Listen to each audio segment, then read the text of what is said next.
Welcome to Movie Recall. In today's video, we will be going through the 2022 movie Alice Darling. It's time to recall. Let's get started. Turn on subtitles and spoilers ahead. The movie starts and we see a girl named Alice who is twisting her hair with her fingers as she walks towards a bar where her two friends are waiting for her. One of her friends is named Tess and the other is named Sophie. Alice has a very intense expression on her face, but we do not know the reason behind it just yet. They are sitting at a bar where they go on to order some drinks and something to munch during their hangout, which does not take place very often. The waiter at the bar keeps looking at Alice in a way that does not go unnoticed by Tess and Sophie, who are excited to see the boy showing interest in their friend. They go on to tease Alice about the boy, telling her that this waiter seems to have gotten obsessed with her, but Alice right away tells them to stop, adding that she already has a boyfriend. Alice has a boyfriend named Simon, and even when she is hanging out with her friends, Alice keeps checking her phone again and again because Simon keeps texting her. Their relationship does not really seem to be a healthy one. Simon happens to be a very successful artist and many people recognize his work, so he has already managed to become a big deal when it comes to the artists in the country. There is going to be a gallery opening where Simon is going to unravel many of his artistic works. Alice goes on to invite both her friends to the opening as well. Tess and Sophie go on to tell her that they will be there for her. Sophie then tells Tess that they can go to her place for the whole week and party their butts off for 7 long days because her parents are not going to be there. She then goes on to ask Alice if she is going to be able to make it, and Alice tells her that she will try her best, but she cannot say anything for sure. It is implied that Alice met Simon in Tess's circle. However, despite Simon's connection to Tess, he seems to be removing her from her friends. Sophie proposes that they should celebrate Tess's birthday at her parents' house up north too. Alice is loving this hangout, but there is something that keeps distracting her. She goes on to receive another message, which is presumably from her boyfriend. She then tells Tess and Sophie that she has to leave right away, and just like that, she's gone. She, however, goes to the bathroom first and takes a picture of her cleavage to send to her boyfriend. She seems really worried and lost even when she is in her car and finally makes it back home. She keeps twisting her hair whenever she is alone, and she always seems to be worried and lost. When she gets home, she finds a note in her pocket on which a phone number has been written. It is presumably from that waiter at the bar, but she does not want to get in trouble with her boyfriend, so she goes on to wash that paper first and then throws it away. She then gets undressed and hits the shower. While she is in the shower, she too cannot think about that waiter, and as she stands in front of the mirror, she imagines that waiter standing right behind her. But it only turns out to be her boyfriend Simon, who ends up startling her. They then make their way to the bedroom, and it seems like Simon is a really controlling guy, and she is scared of him too. When the morning comes, she wakes up before Simon does. She goes on to make her hair right away and puts on some makeup so that she looks presentable to him when he wakes up. When they are about to go to work, they take a walk together, and Simon goes on to enter a bakery. Alice tells him that he is the one who said that they were going to cut back on sugar, but he says that it is just this time and that they will surely cut back on sugar after this. Alice keeps twisting her hair all the time, and when Simon is standing in the bakery, she starts thinking about what Sophie said about spending the whole week at her parents' house. She is now trying to come up with a plan to make an excuse in front of her boyfriend so that he can allow her to spend the whole week at her friend's place. She is sure about one thing, and that is that she cannot tell him the truth. She cannot just say that she is going to be with her friends because Simon has made it abundantly clear that he does not like Tess and Sophie and that she should stay away from them as much as she can. He has made it clear that he should be her only priority because no one else has any importance for her. Alice finally comes up with a plan. She decides that she is going to tell him that she is going to be away for the weekend for a whole week. So when Simon comes out of the bakery, she goes on to tell him that she is going on a work trip to Minneapolis for the whole week. She does not even mention a friend. They later make their way to the art gallery opening of Simon, where Simon keeps acting like a possessive and controlling partner. Sophie also makes it to the opening, and Alice is really happy to see her.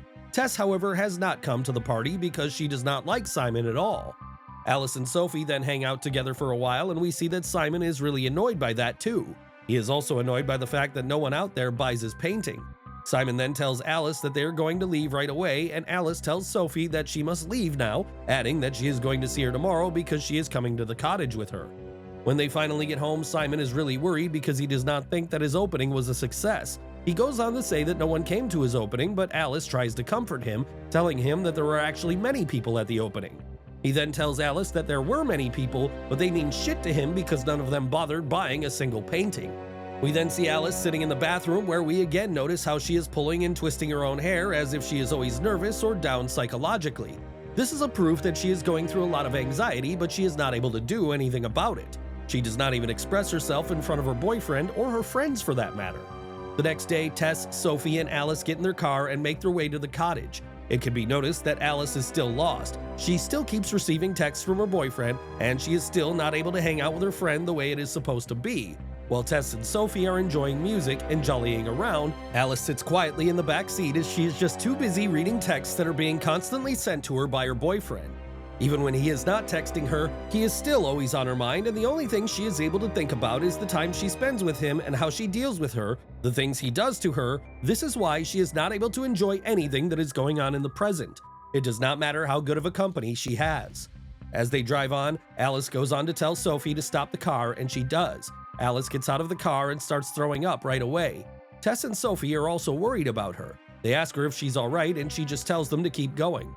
The trio then make a quick stop at a convenience store where Alice spots a flyer for a missing girl, Andrea. The missing person case seems to consume Alice.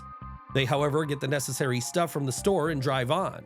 After a while, they finally get to their destination, and it is a lovely spot for a getaway. They, however, notice that the cottage needs some cleaning, so they get started on that right away. They keep themselves busy, engaging in a different kind of stuff, and just try to relax, but Alice is still very much lost in her own thoughts. They go out to see the lovely sunset, but Alice still refuses to bring a smile to her face. Alice still cannot stop thinking about her boyfriend. They have gone to that place for a vacation, but Alice is still not present with them at all. Simon again goes on to text her at 2 in the morning, and she again takes close-ups of her body and sends them to Simon. When the morning comes, she makes her way out to jog, which is part of her morning routine, and as she jogs, she listens to a podcast. She then goes to sit by a lake where everything is just so pleasant. Despite everything being so pleasant around her, she is not able to get her mood to be as pleasant. When she is sitting by the lake, she is approached by 2 policemen who have been looking for a missing girl named Andrea. They ask her if she has seen that girl. Alice, however, tells them that she has not seen the girl, and they leave.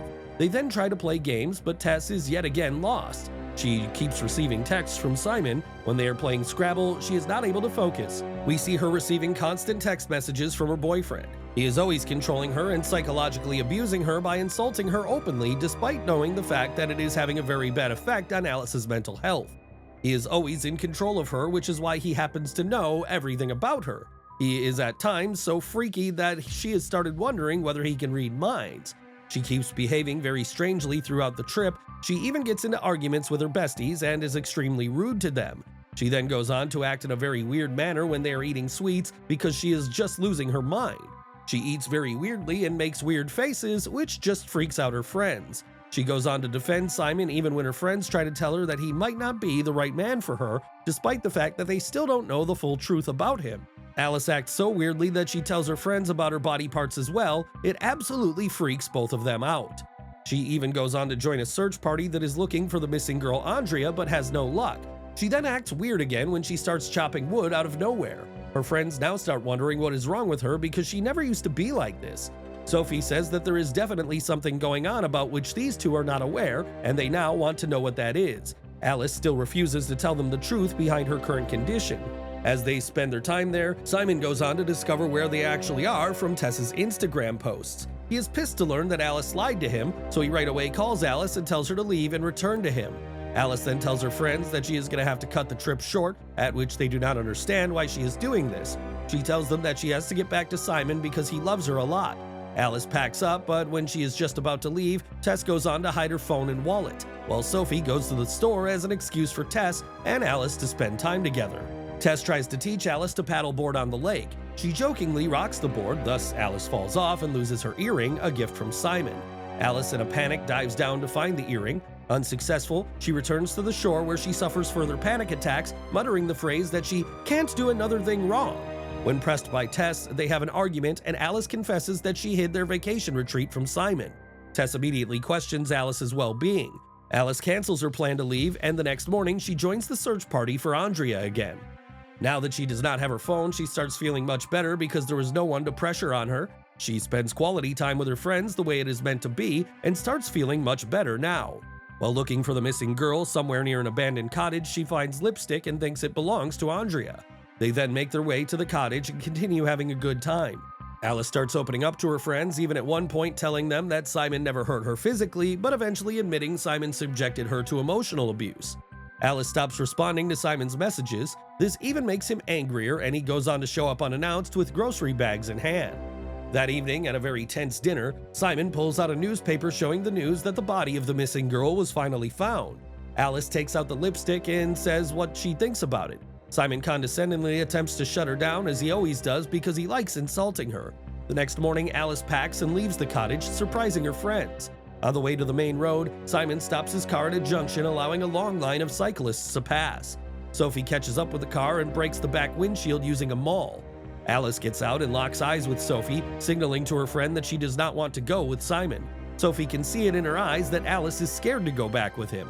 Simon meanwhile demands for Alice to get back in the car, but she firmly declines. Tess steps in between Simon and Alice, forcing Simon to give up.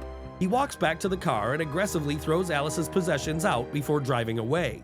In the last scene of the movie, we see Alice riding a paddleboard, and then she dives into the lake like the free spirit that she is now. Thanks for watching. Please like, subscribe, and click the bell icon to get new movie recaps.